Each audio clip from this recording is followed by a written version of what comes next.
In today's video, I'm going to teach you how to attach your content to a topic in HubSpot. By the end, you'll know exactly how to tag a blog post so it's grouped under the right topic, making it easier for readers to find and helping your content strategy stay organized. Start by opening your browser and heading to Google. Type HubSpot, then click through to the official HubSpot website and log into your account.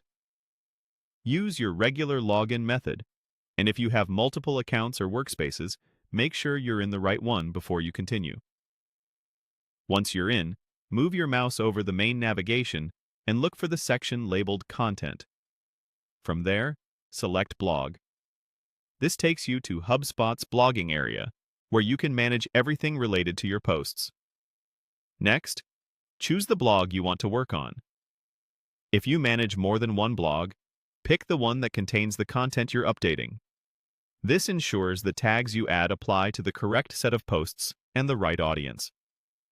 With the blog selected, look to the top right and click Settings. This opens a panel with options specific to your post details and how it's categorized. You'll see a variety of configuration options here. Scroll or look for the section called Author and Tags. This is where you control who's listed as the author and how your content is grouped by topic. Tags are what HubSpot uses to help cluster related posts and improve topic-based navigation. In the Tags area, open the drop-down. You'll see any existing tags you can reuse. Reusing a tag keeps your taxonomy consistent. If you don't see what you need, click. Add a tag to create a new one. Type the tag name you want to use. For example, you might enter lead generation if your post supports that topic.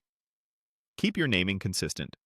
Use standard capitalization and avoid variations like lead gen for one post and lead generation for another. Click Create to add the tag. If you need to attach more than one relevant topic, you can repeat this process and select multiple tags from the drop-down. When you're done, close the window or panel. HubSpot automatically saves your changes, and you'll typically see a confirmation that updates are saved. If you plan to publish or update the post afterward, you can proceed as usual. That's it. You've attached your content to a topic in HubSpot using tags. As a quick tip, establish a tag list for your team so everyone uses the same terms and audit your tags occasionally to merge duplicates. Thanks for watching and happy organizing.